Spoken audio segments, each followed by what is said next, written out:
दिया है देशद्रोह के मामले में कि कहा इस प्रकार पे जो मामला है इस पे केंद्र सरकार विचार करे और जो भी मामला है उसको वापस ले। सुप्रीम कोर्ट का हम सब आभार व्यक्त करना चाहिए, धन्यवाद देना चाहिए। एक बहुत बड़ा फैसला सुप्रीम कोर्ट ने लिया है।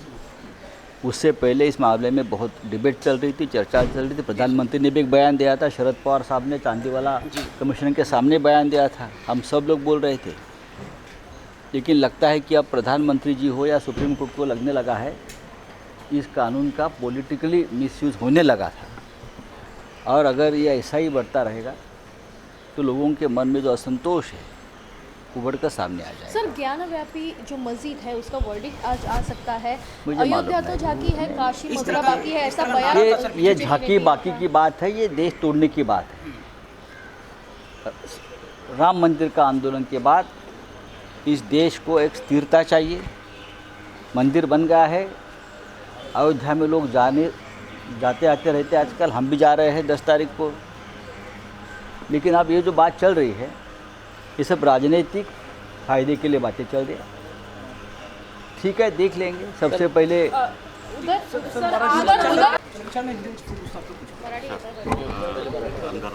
शिवसेनेचे आमदार रमेश लटके अंधेरी पूर्व भागातले कडवट शिवसैनिक, झुंजार शिवसैनिक यांचं काल मध्यरात्री दुबईला निधन झालं। ते कुटुंबासह दुबईला गेले होते। त्यांना हृदयविकाराचा झटका आला आणि रात्री उशिरा आम्हाला ही बातमी समजली, मुख्यमंत्र्यांना समजली। अनेक वर्ष ते शाखा प्रमुख पदापासून नगरसेवक, आमदार असे विविध पदांवर त्यांनी अत्यंत कडवट आणि निष्ठावंत शिवसैनिक म्हणून काम केलं। शिवसेनेच्या प्रत्येक आंदोलनामध्ये रमेश लटके आघाडीवर। काल संध्याकाळी त्यांचं आमचं बोलणं झालं, खरं म्हणजे 6च्या दरम्यान सुनील राऊतांशी बोलणं झालं, अनेकांशी आमच्यासह त्यांचं काहीतरी कामानिमित्त बोलणं झालं आणि ते अत्यंत स्वस्थ होते।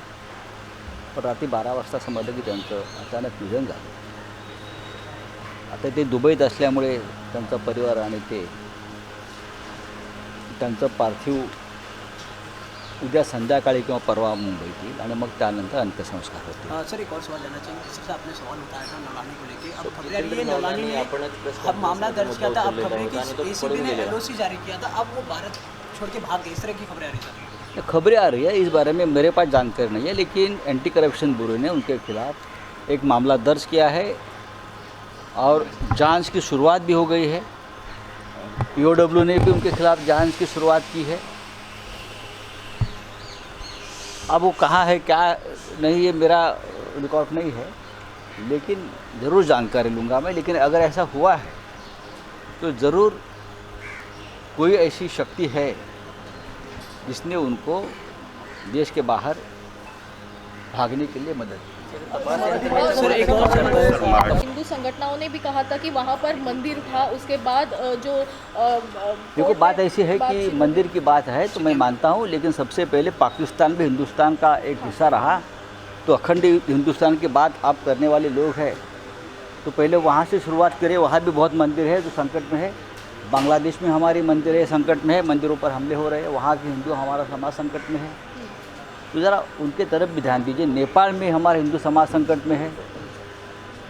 अखंड हिंदू राष्ट्र की बात आप लोग कर रहे हो तो आप वहाँ से सुरुवात कर लीजिए। सर, हेच गोष्ट मराठीमधून हवी आहे की काशीमध्ये सध्या एक वर्डिक्ट महत्त्वाचं येणं बाकी आहे। अयोध्यानंतर प्रत्येकाचं लक्ष त्या ठिकाणी लागलं। बरोबर आहे, सर्वोच्च न्यायालय जो निर्णय देईल तो आपण मान्य केला पाहिजे। अनेक वर्ष तो सुद्धा विषय सर्वोच्च न्यायालयात प्रलंबित आहे। पण अयोध्येच्या आंदोलनामध्ये दोन्ही बाजूनी हजारो शेकडो लोकांनी प्राण गमावलेत, रक्ताच्या नद्या वाहिलेल्या आहेत आणि त्यानंतर आता राम मंदिर उभं राहतं। राम मंदिर हा आमच्या सगळ्यांच्या अस्मितेचा विषय होता देशाच्या, ते उभं राहतं। त्याच्यामुळे आता देशानं महागाई, बेरोजगारी, राष्ट्रीय सुरक्षा या विषयाकडे पाहणं गरजेचं आहे। या देशाचा रुपया $77 इतका खाली घसरलेला आहे। इतिहासामध्ये रुपया इतका खाली घसरला नव्हता। देशाची अर्थव्यवस्था 7 कोसळून गेलेली आहे। लोकांना नोकऱ्या नाही आहेत, महागाईशी त्यांना सामना करता येत नाही. राज्यकर्त्यांनी आणि सगळ्या राजकीय पक्षांनी ह्याच्यावरती बोलणं गरजेचं आहे. काही काळ हे विषय वादग्रस्त दूर ठेवले पाहिजे. नाहीतर श्रीलंकेमध्ये जी अवस्था निर्माण झाली आहे, श्रीलंकेची अवस्था निर्माण झाली आहे की तिकडल्या राज्यकर्त्यांना लोकांनी रस्त्यावर धरून बदललेलं आहे. तिकडले राष्ट्रपती, प्रधानमंत्री हे पळून गेलेले आहेत, त्यांच्या घरांना आगी लावलेल्या आहेत. ही परिस्थिती या देशात येऊ नये असं वाटत असेल तर लोकांच्या प्रश्नावर राज्यकर्त्यांनी आणि राजकारण्यांनी बोलावं. सर यही सवाल से जोड़ना चाहेंगे। महबूबा मुफ्ती ने बोला है कि महाराष्ट्र में जो संकट है वो दूर करने के लिए अरे कौन बात दिल्ली करेगा में हनुमान चालीसा ऐसे? पढ़ेंगे। अरे भाई आप न्यूयॉर्क में जाकर करिए, आप पाकिस्तान में जाकर करिए, आप चांद पर जाकर करिए, आप मंगल पर जाकर करिए, आपको किसने रोका है? आप हनुमान चालीसा जाकर पढ़िए, लेकिन अपनी जगह आप खुद ढूंढिए. आपको किसने रोका नहीं है हनुमान चालीसा के लिए. सब कुछ इस देश में ठीक ठाक चल रहा है. म्हणायचं आहे की महाराष्ट्रामध्ये मुंबईच्या अँटी करप्शन ब्युरोने त्यांच्याविरुद्ध आणि इतर 62 यांच्याविरुद्ध गुन्हा दाखल केला. काही केंद्रीय तपास यंत्रणांचे अधिकारी आणि नवलाने मिळून खंडणीचं रॅकेट कशाप्रकारे चालवत आहे याच्याविषयी मी काही माहिती दिली. त्यानंतर सरकारला जाग आली, महाराष्ट्राच्यासुद्धा केंद्राच्यासुद्धा. मी स्वतः प्रधानमंत्र्यांना त्या संदर्भात सविस्तर माहिती दिली. माझ्या माहितीप्रमाणे प्रधानमंत्र्यांनी सुद्धा हे सगळं प्रकरण CBIकडे सोपवलं चौकशीसाठी. त्यानंतर मुंबईमध्ये अँटी करप्शन ब्युरोने प्राथमिक तपास पूर्ण केला, प्रिलिमिनरी इन्क्वायरी पूर्ण केली. त्यांच्याही हाती काही पुरावे लागले आणि त्यानंतरच त्या तपासानंतर त्यांनी जितेंद्र नवलानी व इतर 62 जणांविरुद्ध गुन्हा दाखल केला आणि पुढला तपास सुरू होता. माझ्याकडे ही सुद्धा माहिती होती की त्यांच्याविरुद्ध लुकआउट नोटीस जाहीर करण्यात आलेली आहे. पण आता जर ही माहिती समोर आली असेल की ते देश सोडून पळून गेले, याचा अर्थ असा आहे की कोणीतरी जे त्या संपूर्ण कटाचे सूत्रधार होते, प्रमुख लोक, आर्थिक व्यवहारासंदर्भात, गैरव्यवहारासंदर्भात, त्या शक्तिमान जी माणसं होती त्यांनी जितू नवलानी यांना पळून जाण्यास मदत केली आहे का? माझ्याकडे अजून तुम्ही सांगताय म्हणून मलाही माहिती आहे, तर ते पाहावं लागेल. सही है, देश की फिनेंशियल कंडीशन, अर्थव्यवस्था इस तरह से चरमराई गई है. मुझे लगता है आने वाले दिनों में श्रीलंका में जो हो रहा है उससे भी बुरी हालत हमारे देश की सड़कों पर अगर हो गई तो मुझे डर लगता है कुछ भी हो सकता है. वहाँ देखिए, वहाँ भी अच्छे दिनों का वायदा किया था, वहाँ भी जातीय और धार्मिक दंगों को वहाँ के राज्यकर्ताओं ने सपोर्ट किया था. यहाँ भी यही है. आप कितने दिनों तक लोगों को भ्रमिष्ट बनाओगे, भ्रम में रखोगे? हाँ, आप महंगाई है, बेरोजगारी है, राष्ट्रीय सुरक्षा है, सब कुछ है, उसके ऊपर बात करिए.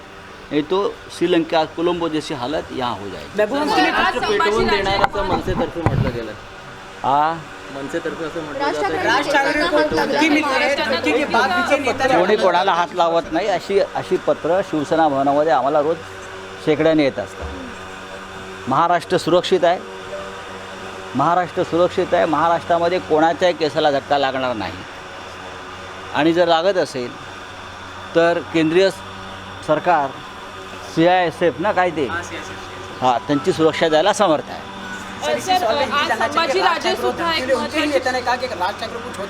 कुछ नहीं होता है किसी को. इतने साल से महाराष्ट्र में रहते हैं ना, ठाकरे है, क्या होता है? किसी की हिम्मत है क्या महाराष्ट्र के किसी नेता को हाथ लगाने की?